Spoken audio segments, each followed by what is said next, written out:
we calculate that if this 6,000 machinists get a similar deal as the machinists did in Seattle, which I don't see why not, it probably costs Boeing all in when it's all done in 4 years, when the members get 43-ish% increase, costs them an extra $200 million for Boeing. Look, everybody wants to preserve $200 million, but for Boeing, I think not that material.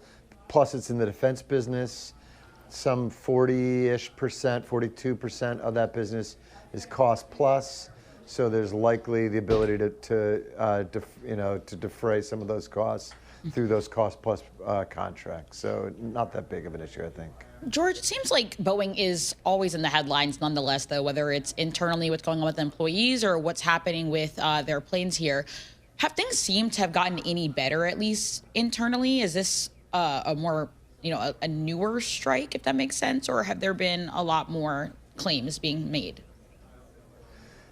So I think you broke up a little bit on me, but I think you're asking if things are any better. But yeah, I think they are, right? I think we saw 2Q numbers for the company, and they're delivering airplanes. They're at 38 build rate, going to 42.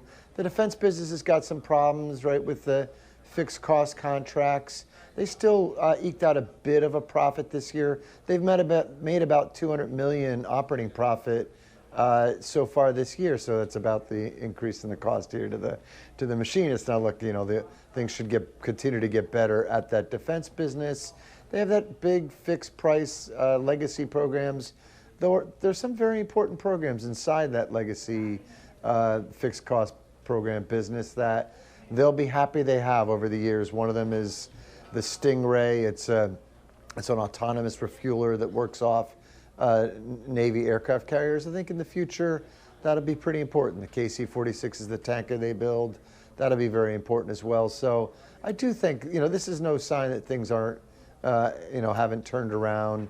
This is just one of the last stubs of their labor that once there increases after the pandemic to cover that increased inflation. I think it's going to be a blip, I think.